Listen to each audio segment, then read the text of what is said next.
Boa noite a todos. Boa noite, professor Durão Barroso. Boa noite, ministro Gilmar Mendes. É um prazer e uma honra estar aqui dividindo esse painel com duas personagens tão icônicas do nosso mundo jurídico e político. Eu quero, em primeiro lugar, trazer a saudação de Pernambuco. Saudar a todos, lembrando Pernambuco, a terra do frevo, do maracatu, a terra do primeiro grito pela República, a terra de Gilberto Freire e Manuel Bandeira, e de sua bela capital, Recife, a terra das revoluções libertárias, que é banhada pelos rios Capibaribe e Beberibe. E, para quem não sabe, formam juntos, quando desembocam, o Oceano Atlântico.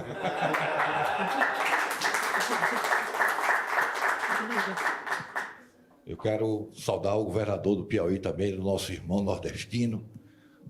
Nós, pernambucanos e nordestinos, de forma geral, quando nós nos vemos diante das grandes empreitadas, nós não invocamos os santos, nós invocamos nossa terra natal. E aí o espírito fica fortalecido para a gente enfrentar a grande empreitada. E é um grande desafio hoje estar aqui, dividindo esse painel com o professor Durão Barroso e o ministro Gilmar Mendes. Então, invocados os meus espíritos, eu estou pronto para começar. Ministro Gilmar Mendes, o Judiciário e especificamente o Supremo Tribunal Federal está hoje no centro da cena política brasileira. Depois de Mensalão, Petrolão, Lava Jato, pandemia, tentativa de golpe de Estado, nós estamos às voltas hoje com a questão das emendas parlamentares e agora com a questão do IOF, que é uma queda de braço entre o Legislativo e o Executivo. Os ministros do Supremo Tribunal Federal, inclusive o senhor, vivem uma exposição na mídia tradicional e nas redes sociais imensa. Isso leva muitos constitucionalistas a temerem uma politização do judiciário. Seria muito ruim para o judiciário, porque isso levaria o juiz a decidir de acordo com sua ideologia, suas convicções pessoais, seu senso moral. Há alguns constitucionalistas, inclusive, que temem que o juiz vire um super-herói, que o juiz se sinta um super-herói. Esse é o professor Manuel Gonçalves Ferreira Filho, que tem esse temor. E hoje, o ministro Alexandre de Moraes rebate nas folhas essa crítica. Mas eu gostaria de ouvir do senhor, como decano do Supremo Tribunal Federal, como é que o senhor avalia essa crítica de um protagonismo excessivo do judiciário na vida política brasileira? De um lado, obrigado, boa tarde, é uma oportunidade importante estar aqui dialogando com o presidente Durão Barroso, com a importante figura de Portugal e do mundo, e ter a oportunidade de ter esse diálogo, e agradeço aí ao Lisboa Connection por essa oportunidade, Marco Aurélio. Mas, de um lado, todos sabem, nós produzimos uma Constituição que é extremamente detalhada. Talvez seja uma das constituições mais longas, mais prolixas das modernas constituições. Esse é um dado importante. E há uma curiosidade também, é que as emendas constitucionais que se fizeram e que se sucederam desde 88, 5 de outubro de 88, a data da promulgação da Constituição, elas se tornaram, às vezes, ainda mais detalhadas. Se nós olharmos agora a reforma tributária, os tributaristas estão aqui, sabem, nós temos um grande detalhamento. Isso, obviamente, dá aos tribunais um poder imenso no que concerne a interpretação da Constituição vis-à-vis a lei. Esse é um ponto.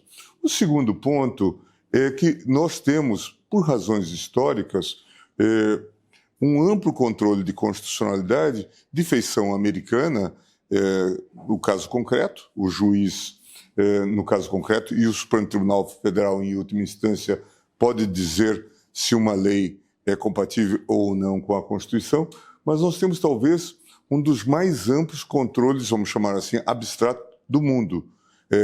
Um partido político com um único representante no Congresso Nacional, pode, insatisfeito com o resultado de uma votação, levar uma questão ao Supremo Tribunal Federal. Isso se deve também a razões históricas, tanto é que ontem se falou numa necessidade de limitar, de qualificar essa legitimação.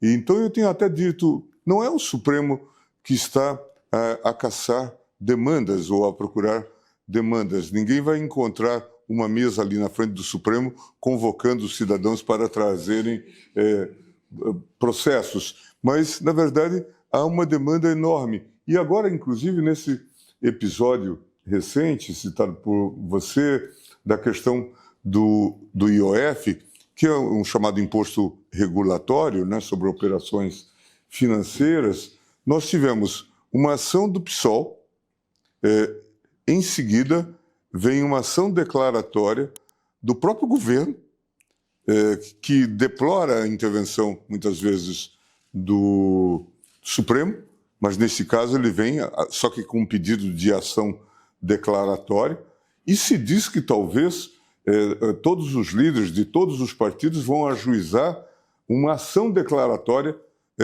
diferente da do governo, pedindo que se declare a constitucionalidade do tal decreto legislativo. Só para entender, o decreto legislativo é uma questão interessante, professor Durão Barroso, que na Constituição brasileira se colocou uma cláusula segundo a qual o Congresso Nacional, isso remonta a 1934, pode suspender regulamentos que extravasem limites da lei. Portanto, o regulamento ilegal teria esse tipo de controle. E aqui a Constituição delega, por decreto, ao Executivo o poder de fazer os ajustes de alguns impostos, como é o caso do IOF, do Imposto sobre Operações Financeiras, como ocorre também com o IPI e o Imposto de Importação. São impostos que não têm só função arrecadatória, mas também regulatória.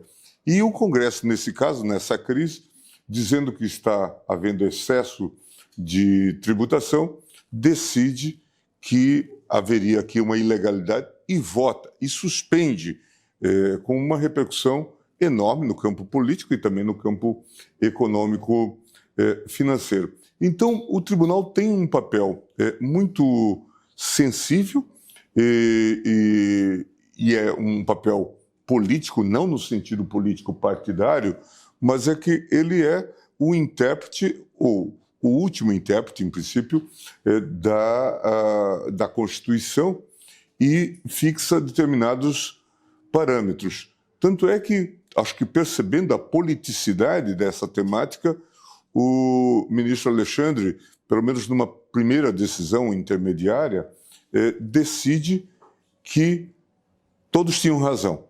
Suspendeu o decreto legislativo, que foi votado pelo Congresso, mas também suspendeu as medidas impositivas que acendiam o imposto sobre operações financeiras. O tribunal se vê às voltas com essa dificuldade e ele não quer protagonismo. E pelo contrário, ao longo dos anos, nós temos trabalhado no sentido de devolver à política a sua tarefa política. Só que há essas questões que são judicializadas e que exigem uma ação do tribunal. Um outro ponto, e com isso só encerro a resposta a essa pergunta, é que a Constituição brasileira, até seguindo um pouco as pegadas da Constituição portuguesa, ela deu 2 passos no sentido de também censurar a chamada omissão inconstitucional. Portanto, criou 2 instrumentos, a ação direta por omissão, mas também um recurso de amparo, um mandado de injunção contra as chamadas omissões que afetam direitos. Portanto, a nós nos cabe, por decisão do Constituinte, fazer o controle da omissão inconstitucional. E este hoje é um ponto de fricção com o Congresso Nacional, porque diz o direito de legislar, muitos deles dizem e verbalizam, envolve também o direito de não legislar. E nós dizemos, vocês não têm o direito de não legislar quando há um dever constitucional de legislar. E isso provoca algum tipo de atrito. Mas até aqui, fora alguns xingatórios e tal, a relação tem sido civilizada na relação com o parlamento e eu acho que o tribunal tem cumprido um papel importante. Eu já disse isso em outros momentos, até recentemente disse isso na Alemanha. Talvez eu poderia estar aqui contando a história de uma corte que teria fenecido, que teria sucumbido diante dos ataques que foram muito graves, o assédio ao tribunal. Mas a gente está aqui contando a história de um modelo bem-sucedido, contando a história de uma corte constitucional que resistiu. A gente conhece o caso da Hungria, os problemas da Polônia, da Turquia. Em suma, aqui na Europa há vários exemplos de debilitamento da institucionalidade. E o Supremo saiu fortalecido desse quadro, o que é um dado positivo. Sem dúvida, ministro. Agora, eu tenho notado, quer dizer, é público, o movimento do Supremo no sentido de fazer, digamos, conciliação. Agora, no caso mesmo do IOF, o ministro Alexandre de Moraes designou a audiência de conciliação. E o ministro Barroso convocou no ano passado uma reunião de Congresso e Executivo para discutir a questão das emendas parlamentares. Isso estaria, digamos assim, não é uma iniciativa mais política? Política sempre será, no sentido de que tudo que disser respeito à divisão de poderes é político. Não podemos confundir com político no sentido partidário. Nós não participamos das escolhas políticas nesse sentido. Mas o exemplo, no caso do ministro, dessa reunião do ministro Barroso, o que se discutia? O chamado orçamento impositivo. Também aqui precisa se esclarecer. Nós criamos, a partir de 88, especialmente a partir do governo Itamar Franco, constituímos aquilo que se chama, ou se chamou, o chamado presidencialismo de coalizão, em que o presidente incumbente que ganha a eleição faz um amplo arco de alianças e, de alguma forma, faz quase que um contrato de coalizão, e distribuindo ministérios, lugares, cargos, etc., e também contemplava a base parlamentar com as chamadas emendas parlamentares. Isso funcionou por um tempo, assim foi. Eu estive no governo Fernando Henrique Cardoso e havia até um ministério incumbido de fazer essa aferição, o grau de fidelidade da bancada e a distribuição de emendas, não é? Assim, funcionou. Depois, com Lula, isso ganha uma outra variação. E quando chega Dilma, diante das relações muito difíceis que ela passa a ter com o Congresso impõe as emendas. Diz, agora não serão mais emendas dispositivas ou suscetíveis ou voluntárias, mas elas serão impositivas. Inicialmente era num valor modesto, acho que 5 bi de reais. Mas isso chegou no ano passado em 50 bi. Então é um valor expressivo que concorre com as despesas ou os investimentos discricionários do governo. Aí veio uma... E a inventividade neste campo vai ficando muito grande. E aí veio uma ação direta para o Supremo. E o Supremo disse, houve lá um mecanismo qualquer que a mídia chamou de que se tinha inventado uma parte do orçamento ou transformado o orçamento num orçamento secreto. E houve uma ação para a ministra Rosa Weber em que ela disse, olha, não pode haver orçamento secreto. Todos nós sabemos que não pode haver orçamento secreto, né? O orçamento, por definição, ele é público, não é? E, portanto, não pode haver também emendas secretas. E aí o Supremo, então, fez essa reunião para tentar ajustar as relações doravante, porque o Supremo afirmou que não podia haver orçamento secreto, mas a ministra Rosa Weber, que deixou logo em seguida o cargo por aposentadoria compulsória, tinha determinado que o Congresso revelasse a autoria de quem eram as chamadas emendas. Só para vocês terem uma ideia, os valores hoje dessas emendas por parlamentar, elas chegam a 60, 80 milhões de reais. É uma quantidade enorme e com uma discricionariedade imensa. E então, o que o tribunal fez foi sentar para viabilizar doravante o cumprimento da decisão que já tinha sido tomada e conclamar os líderes a cumprirem a decisão que determinava que se revelasse os autores daquelas chamadas, talvez impropriamente, emendas secretas. Portanto, não se trata de um afazer político nesse sentido, mas de um esforço no sentido de dar consecução a uma decisão que já tinha sido tomada. Obrigado, ministro. Vamos falar um pouco agora, professor Durão Barroso, das nossas democracias. As democracias estão sob ataque. Renasce o populismo, o autoritarismo, cresce a extrema-direita no seu apelo à população. Há um ambiente de insatisfação, de insegurança geral. O que é que está havendo, professor? O que é que está acontecendo? A democracia não está entregando, é isso? Qual é a sua avaliação a isso? Eu vou responder diretamente à sua pergunta, mas antes permita-me que felicite os organizadores desta Lisboa Connection, o Paulo de Eleonora Macedo, também deste programa o Guilherme Amado. Queria também dizer que é para mim um grande prazer estar a partilhar este painel com o ministro Gilmar Mendes, que é não só um grande jurista, um grande intelectual, mas uma das mais importantes personalidades públicas do Brasil. Aproveito para o felicitar pela 13ª edição do Fórum de Lisboa.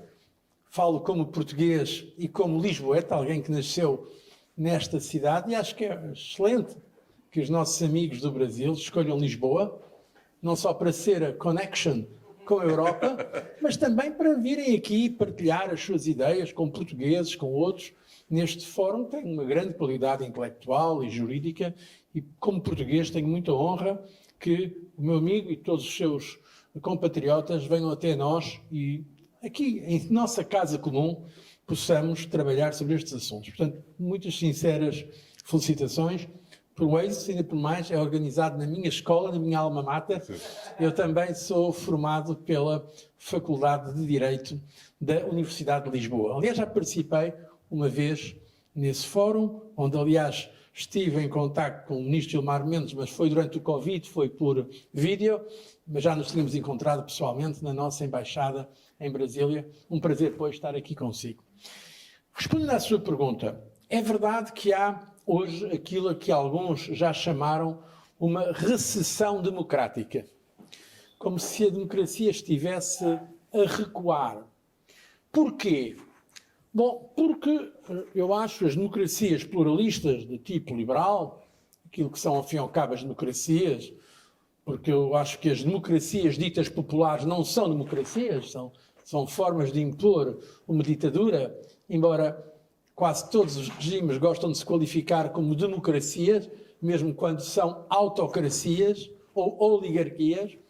A verdade é que houve crise do ponto de vista da ligação do eleitorado, dos eleitores, com os sistemas de representação democrática. Isso tem a ver muito com fenómenos ligados à chamada globalização. Ou seja, uma grande parte do eleitorado, o exemplo mais talvez mais importante, até pela influência do país, que me ocorre é o exemplo dos Estados Unidos.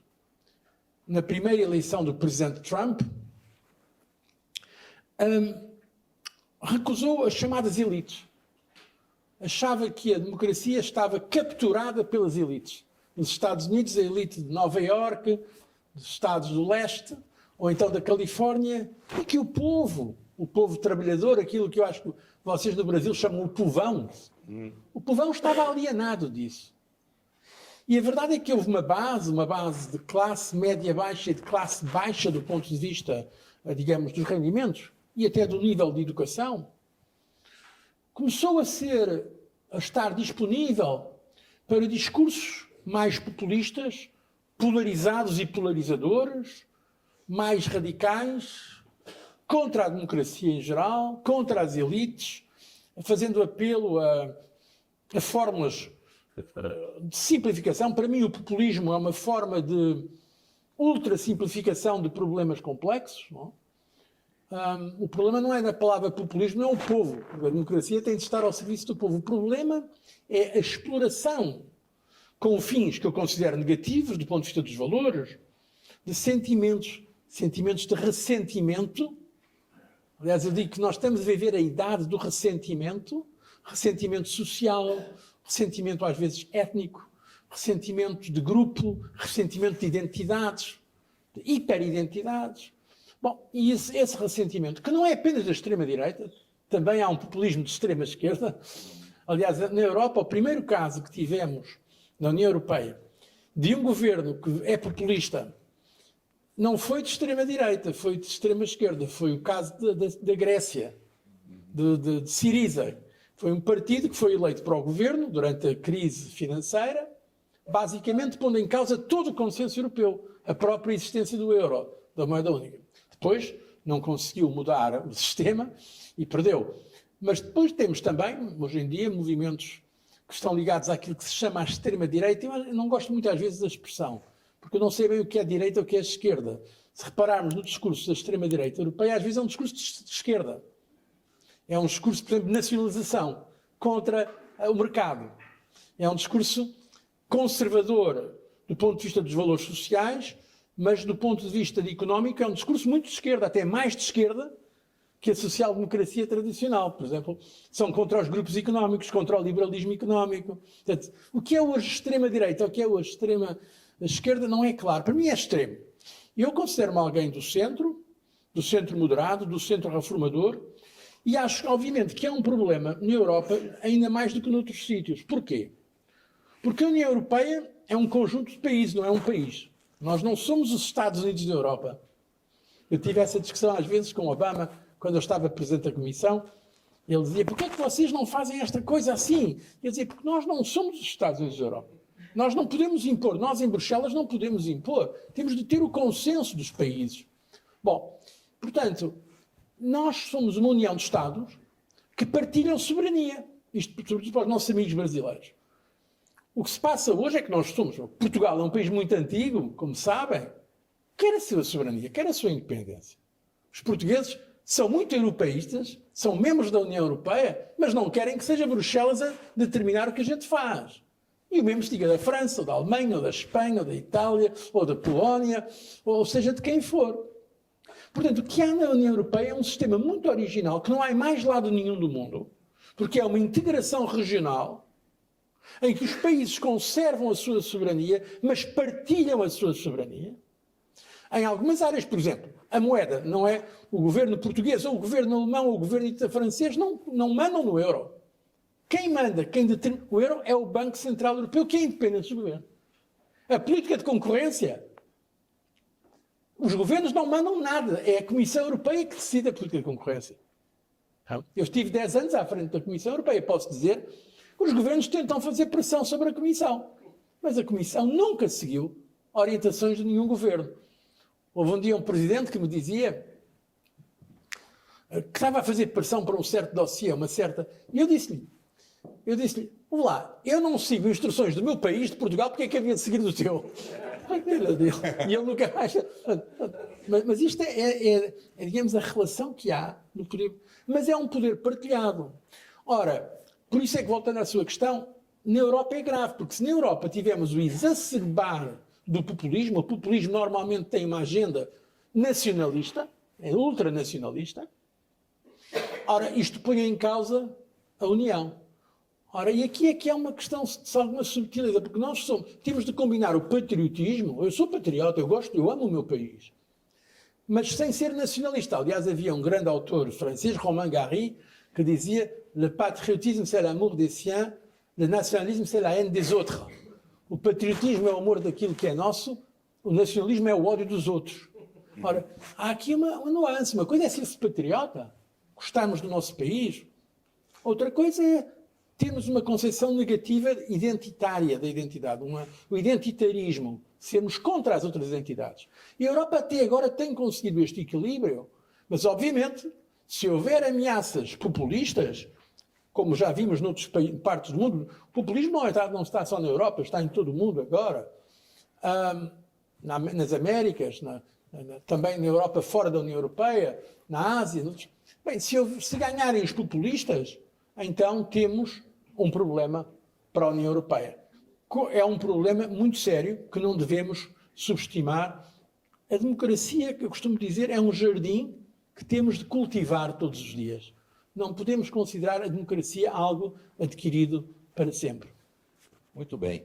O professor, eu gostaria muito ainda nesse assunto. Eu sei que você é um defensor da agenda neoliberal. Não, não sou. Não é? Não. Isso é uma acusação que me fizeram. Eu sou um defensor da economia aberta, das sociedades abertas, mas nunca tive uma agenda neoliberal. O meu partido é social-democrata, é um partido do centro, se quiser do centro-direita. Em Portugal temos, agora até mudou um pouco, não? Nas últimas eleições, mas tradicionalmente temos dois grandes partidos em Portugal. O Partido Social-Democrata, que é o meu, que fui líder do partido e primeiro-ministro, e o Partido Socialista, que era o partido de Mário Soares e tal. Que até agora são sempre os dois primeiros partidos. Sempre. Tirando na última eleição, onde o Chega, que é um partido que se diz, ou que se acusa de ser de extrema-direita, passou em número de mandatos o Partido Socialista. Por pouco. Mas passou. Não teve mais votos, mas teve mais mandatos. Portanto, hoje em dia, aliás, o Chega reclama-se o líder da oposição, e de certa forma é. Mas os dois partidos portugueses principais têm sido, sem dúvida, o Partido Social Democrata e o Partido Socialista. São os partidos, digamos, do centrão. Não são, o PSD não é um partido neoliberal. Se ler o seu programa, é um partido até muito moderado, um partido de centro, se quiser de centro-direita. Agora, claro, as pessoas mais à esquerda chamam de neoliberal. Mas porquê? Porque nós em Portugal tivemos uma revolução a seguir ao 74. Não? E aí houve uma hegemonia comunista mesmo, revolucionária, durante algum tempo, que nacionalizou tudo. Não havia, por exemplo, mídia privados. A televisão era só pública, as próprias rádios eram públicas. Todos os grandes grupos económicos foram nacionalizados. Isso foi um sucesso da Revolução. Depois, aqueles, como o meu partido, que começaram a fazer privatizações, mas nós mantemos o setor público. Claro que a esquerda, mais esquerda, dizia são os neoliberais, mas não tem qualquer razão de ser. Eu não me identifico como neoliberal, identifico-me como centro reformador, se quiser centro-direita, mas jamais como neoliberal. Porque, aliás, é uma estupidez em Portugal ser-se neoliberal, porque o Portugal é um país que ainda tem muitas carências sociais. É óbvio que nunca terá apoio uma ideologia neoliberal em Portugal. Há, aliás, agora um partido que se chama Iniciativa Liberal, é um partido respeitável, mas é um partido de quadros, é um partido pequeno. Não? O povo, em geral, não quer que o Estado controle tudo, no modelo socialista, mas também não quer uma liberalização à outrance. Por exemplo, nós temos o principal banco em Portugal é um banco público. E eu defendo que deve-se continuar a ser. Portanto, é como eu digo, eu não sou neoliberal, sou pelo liberalismo político, mas não sou pelo liberalismo económico. Não. E como é que se vê aí fazendo um encadeamento histórico dentro dessa agenda neoliberal ou não? Mas há muitos analistas, como o Paulo Bellanori, que é de esquerda, há muitos analistas que fazem o encadeamento do enfraquecimento da democracia hoje com a crise de 2008.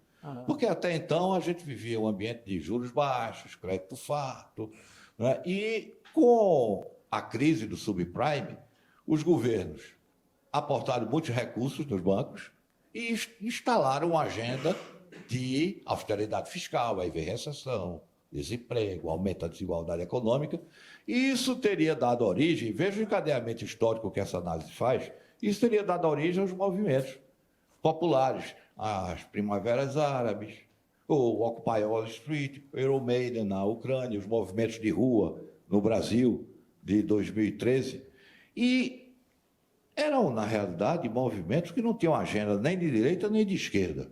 E aí se criou um vácuo político, e nesse vácuo político a extrema-direita teria entrado manipulando muito competentemente as redes sociais. O senhor vê algum sentido nessa análise? É verdade que a crise financeira de 2008 e anos seguintes, que aliás começou nos Estados Unidos, o caso Lehman Brothers e outro, mas que na Europa teve depois outros desenvolvimentos, porque nós não tínhamos instrumentos para responder a essa crise, visto que éramos, na Europa, salvo erro, na altura éramos 19 países na zona euro, com a mesma moeda, mas não tínhamos os mecanismos que os americanos tinham para responder, levou a uma grande subida da insatisfação e a movimentos populistas. Mas não é cronologicamente certo que tenha sido a crise financeira. Aliás, que criou o populismo recente. Aliás, se formos a ver nos Estados Unidos, isso começou com o Tea Party. O Trump não apareceu do nada. Já tinha havido o Tea Party, com aquela senhora Sarah Palin. E eu posso dizer-vos, eu conheci bem o George W. Bush. E o Bush, uma vez, quando foi a crise financeira, fui eu e o presidente da França, Sarkozy, que era o presidente em exercício na parte rotatória da União Europeia, fomos convencer o presidente Bush, fomos a Camp David, convencê-lo a organizar o primeiro G20, a nível de chefe de Estado. Porque até então tínhamos o G8, de que a Rússia fazia parte. E como houve uma grande crise financeira, nós dissemos que é necessário mobilizar o mundo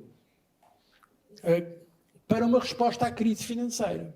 E não chega o G8.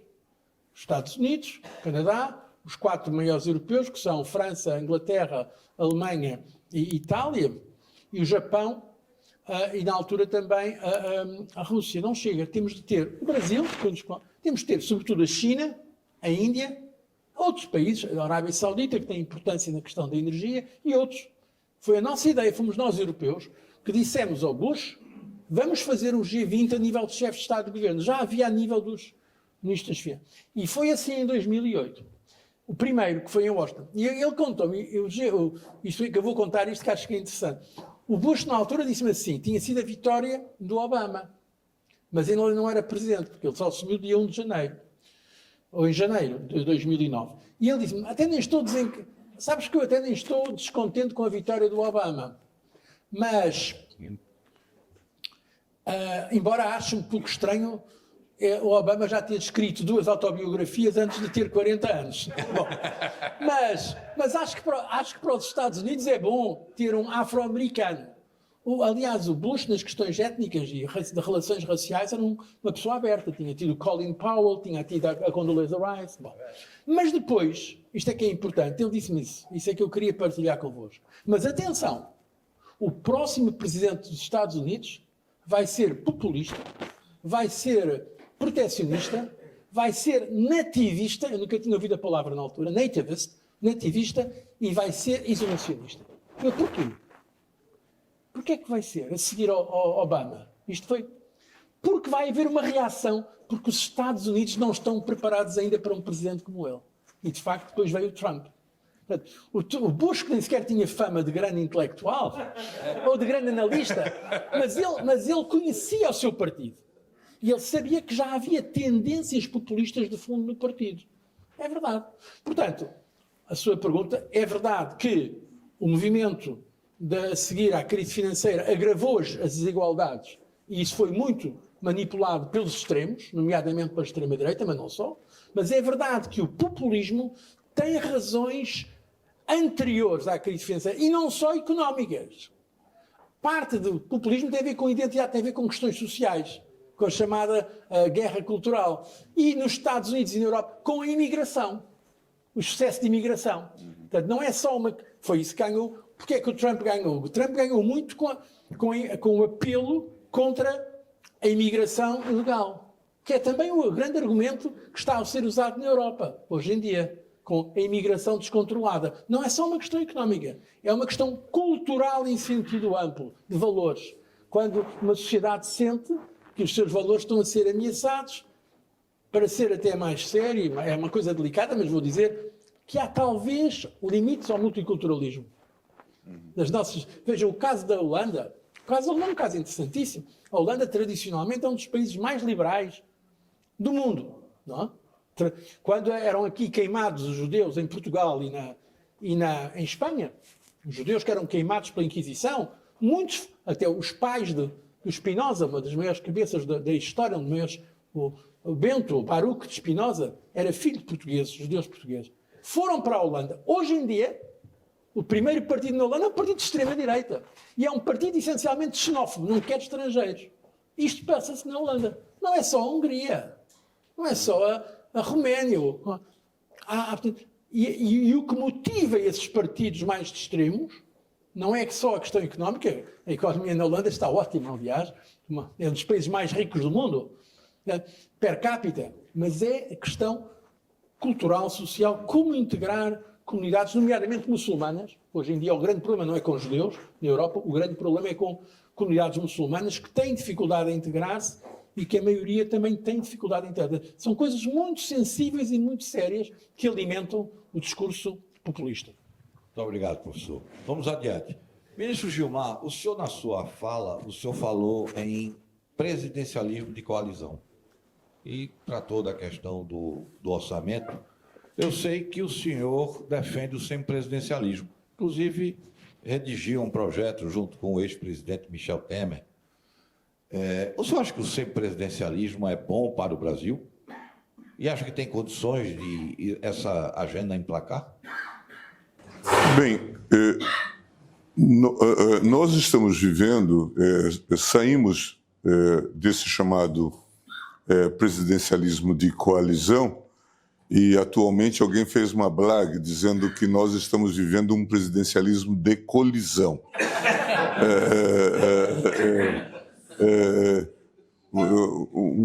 Um sentimento de não governabilidade, de uma dificuldade de diálogo ou de transição. E o que a gente também já vivenciou nesses quase 40 anos de Constituição de 88? 2 impeachments presidenciais levados a cabo. É claro, tem peculiaridades e diferenças. O presidente Collor, as imputações de corrupção, mas, ao fim e ao cabo, ele perdeu a base parlamentar e, por isso, sofreu o impeachment. O PT, com o presidente Lula, vivenciou a realidade do mensalão e conseguiu sobreviver, suportou todas as ameaças de impeachment.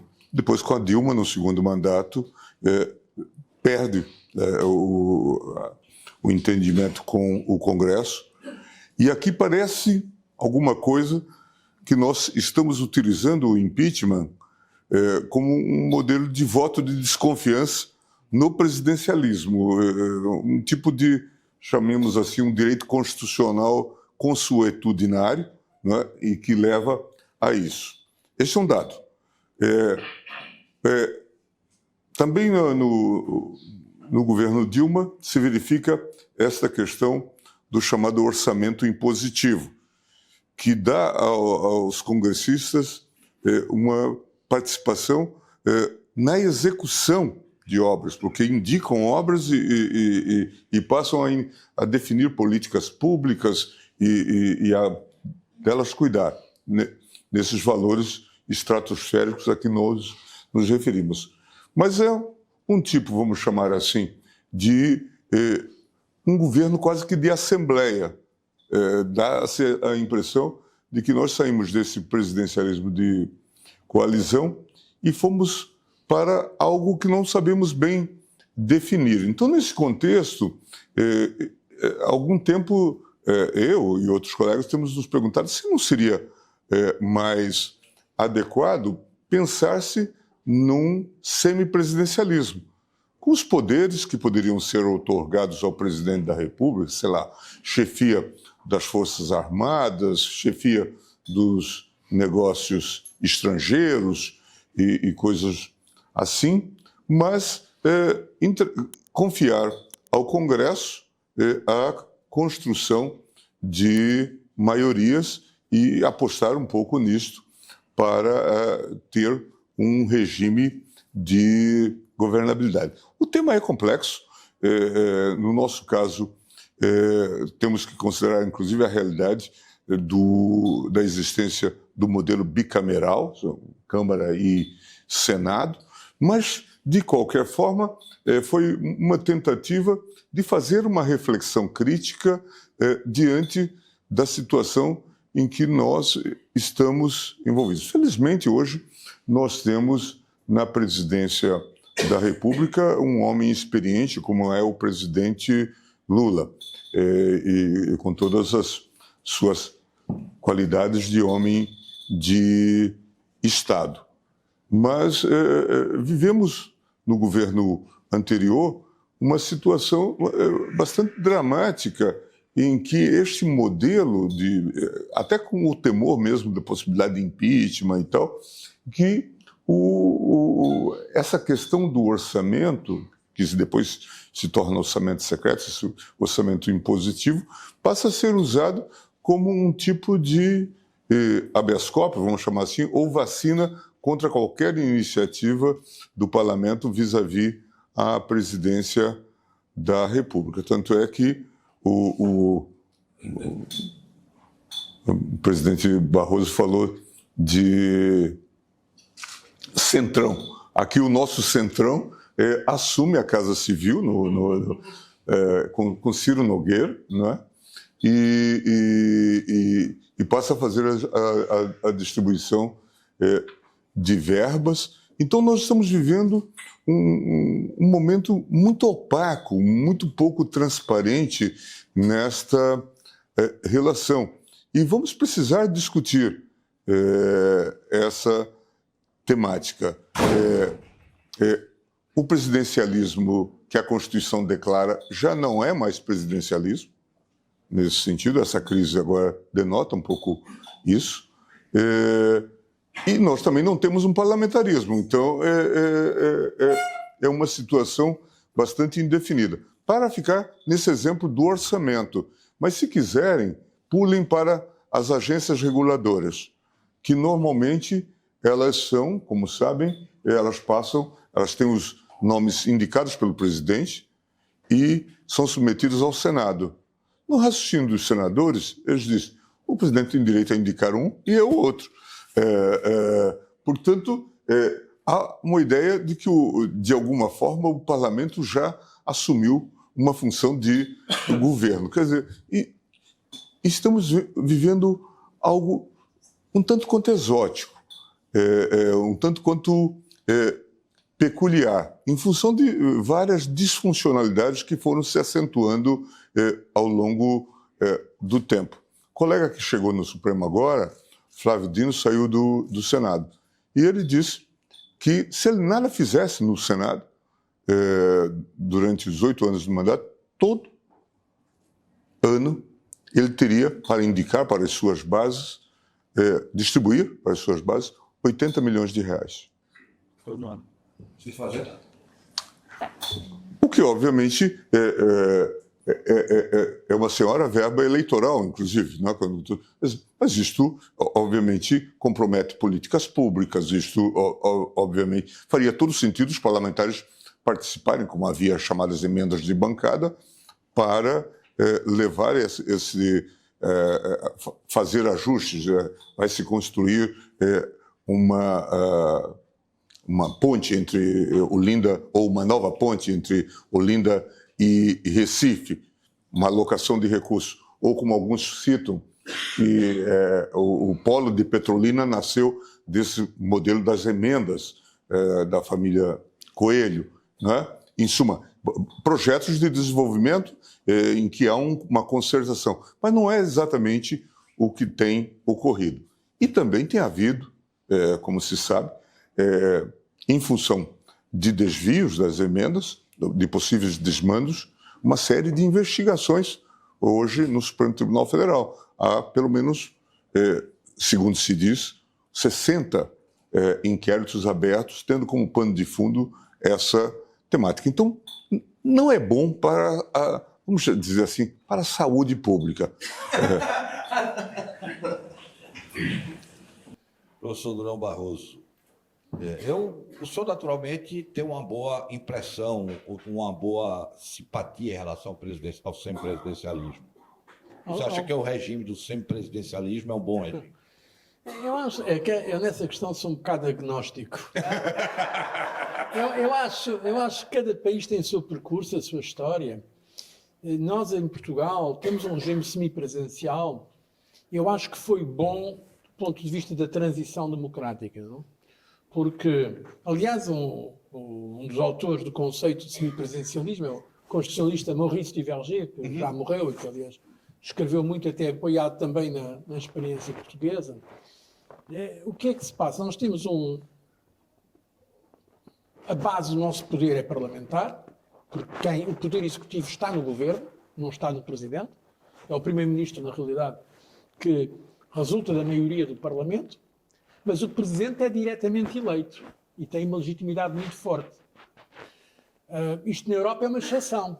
Na maior parte dos países europeus, o presidente não é diretamente eleito. Temos o caso francês, que é um caso considerado mais presidencialista, mas o presidente italiano é eleito pelo parlamento italiano. Não é? Há outros casos de presidentes diretamente eleitos, nomeadamente o caso da Áustria, em que também o presidente tem, mas não tem o poder executivo, não é como no Brasil.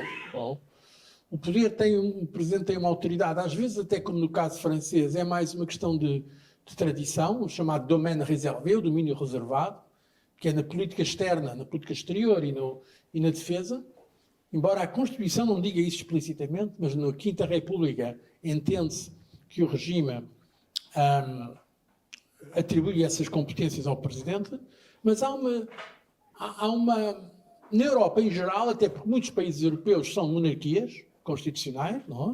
Desde o Reino Unido aos países que são, aliás, os países talvez que têm mais sucesso do ponto de vista económico na Europa, os países do norte da Europa, portanto, a Noruega, a Dinamarca, a Suécia, são monarquias, a Holanda é uma monarquia, e a Espanha é uma monarquia, são países onde o chefe de Estado não tem poder executivo. O poder está no presidente do governo ou no primeiro-ministro.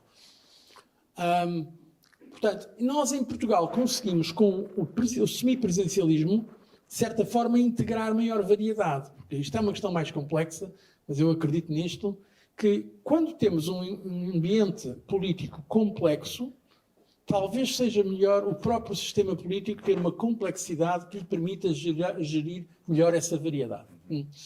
De acordo com as teorias sistémicas da democracia. Bom, eu acredito nisso, isto levava-nos muito longe àquele grande autor alemão, Niklas Luhmann, um autor muito complexo, mas muito interessante. Bom, eu acredito muito nisto, não?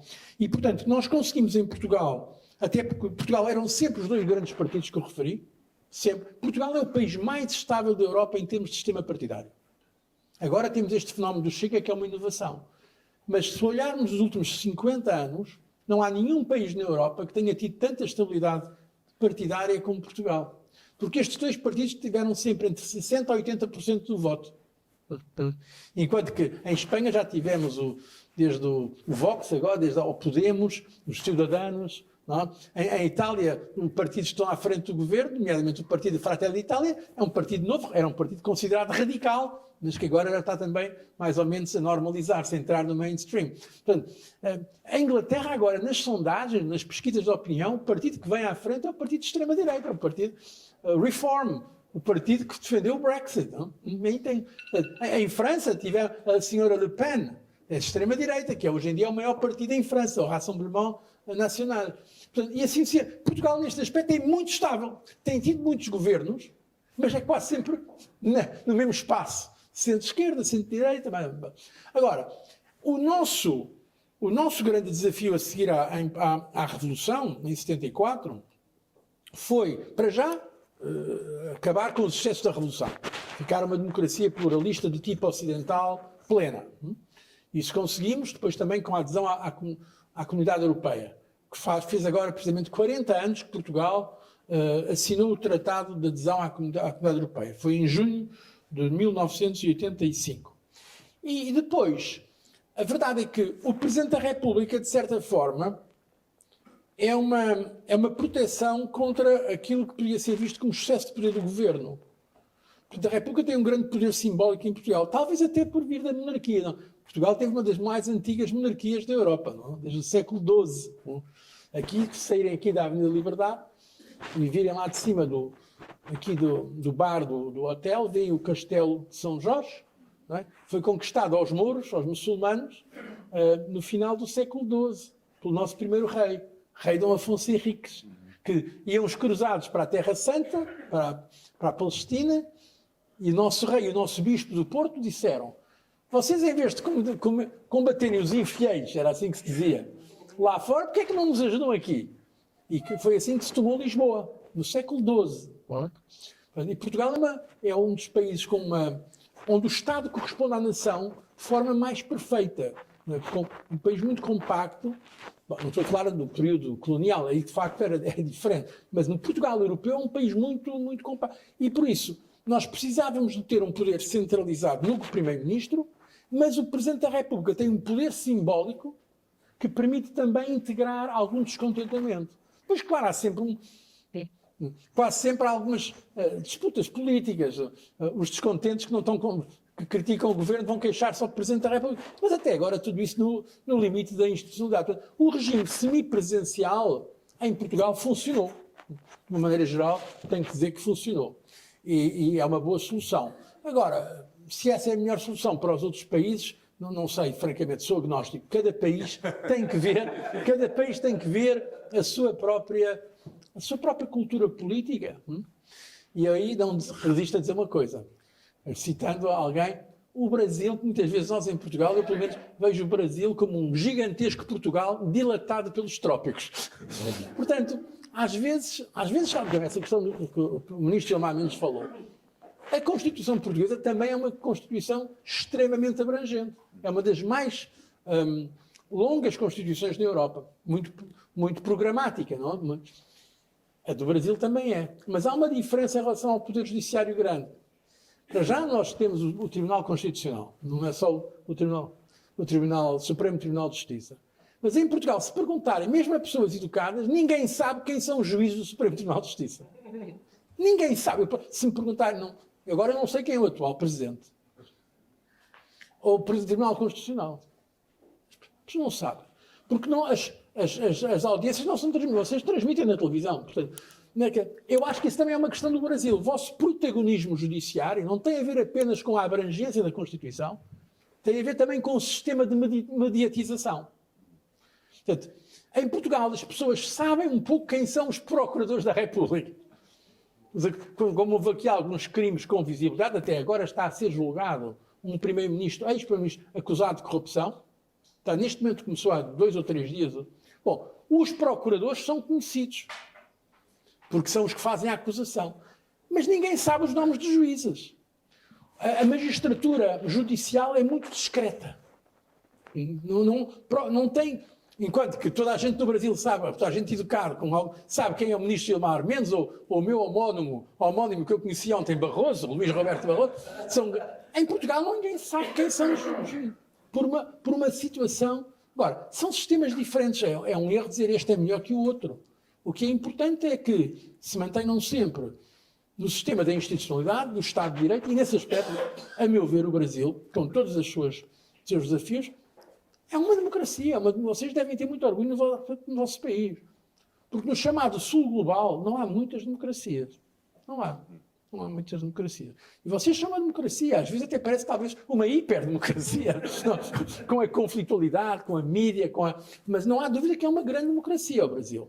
E portanto, desde que as coisas se passem no domínio da institucionalidade democrática e do respeito dos princípios do Estado de Direito, cada regime tem as suas vantagens, as suas desvantagens, e por isso eu acho que é mais prudente não tomar... No caso português a coisa está a funcionar e eu sou conservador no bom sentido da palavra. Aquilo que funciona não se deve mudar. Eu acho que não se deve estar sempre a mudar a Constituição. Já se mudou o suficiente, porque houve, de facto, durante a Revolução, excessos também do ponto de vista jurídico. Já se atingiu um sistema de equilíbrio consensual. Portanto, não vamos estar sempre com questões de engenharia institucional. Manter o que está, mais ou menos, é o melhor. Depois há as coisas... Porque muitas vezes os próprios políticos, para se desenvencilharem das suas responsabilidades, atiram a culpa para o sistema.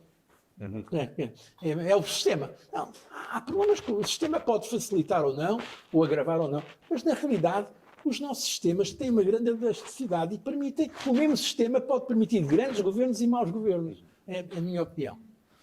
Muito bem, obrigado, professor. O tempo está acabando, nós vamos abrir para a plateia as perguntas, mas tem uma outra pergunta que eu gostaria de fazer. Eu não gostaria de deixar passar em branco este assunto, professor Durão Barroso. O senhor recebeu o Prêmio Nobel da Paz em nome da União Europeia. Sim. E hoje nós temos a guerra instalada na Europa. O senhor é um grande conhecedor de Putin, esteve com ele várias vezes. E nós vimos agora na cúpula da OTAN, a presidente da Comissão Europeia, o secretário-geral da OTAN, dizendo que até 2030 a Europa tem que ter um poder de dissuasão suficiente para impedir uma nova agressão russa. O senhor, a Polônia já está se armando fortemente, a Europa se arma. O senhor acredita que há possibilidade de avançar um novo conflito, uma guerra, um ataque imperialista da Rússia? Se a Europa não estiver preparada, há. Aí é por isso que temos de estar preparados, não é porque nós gostemos da guerra. Há o velho adágio latino, si vis pacem, para bellum. Se queres a paz, prepara-te para a guerra. É precisamente para evitar a guerra que a Europa tem que estar armada. Porque a Rússia de Putin invadiu a Ucrânia. A Ucrânia é um país do tamanho da França. Mais ou menos. Mas a Ucrânia não é membro da União Europeia nem membro da OTAN. Mas os argumentos que ele utilizou para atacar a Ucrânia, e está neste momento a ocupar 20%, mais ou menos, do território ucraniano, são argumentos que ele pode utilizar contra a Letónia, onde está há 30% da população cuja língua materna é o russo. Ele pode dizer que são russos que precisam da proteção da mãe pátria russa. Ou noutros países que são da União Europeia e da OTAN. E nesse caso teríamos uma guerra que não queremos. Ninguém na Europa quer uma guerra com a Rússia. Não há ninguém com o seu perfeito juízo que queira uma... Porque seria uma guerra com uma grande potência nuclear. A melhor maneira de evitar isso é estarmos preparados. Não é só a Polónia. A Suécia já reintroduziu o serviço militar obrigatório. A Suécia, a Lituânia, a Estónia, estão a dar indicações para as pessoas o que fazer em caso de invasão. Estão a construir abrigo. A Inglaterra, não é agora da União Europeia, a Church of England, portanto a Igreja Oficial Inglesa, está a dar indicações a todos os seus fiéis como fazer em caso de haver bombardeamentos da Rússia para a Inglaterra. É uma questão que às vezes as pessoas fora da Europa não têm esta noção. Nós estamos numa guerra na Europa. Há militares norte-coreanos no meio da Europa. É uma guerra já geral, não é uma guerra só europeia. Portanto, é uma coisa muito, muito séria. Muito, muito séria.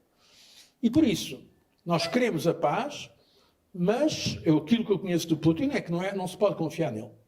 Não se pode confiar nele. Ele, por exemplo, quando foi a invasão da Ucrânia, da Crimeia, que foi em 2014, eu ainda era presidente da Comissão, eu telefonei-lhe, há testemunhas disso, a minha equipa, perguntei-lhe o que é que se está a passar, e ele disse, não, isto não é uma invasão da Rússia, não, nós não estamos a invadir. Isto são os russos que estavam ali ao pé da Crimeia, têm muitos primos, têm familiares, são turistas, e como os da Crimeia pediram ajuda.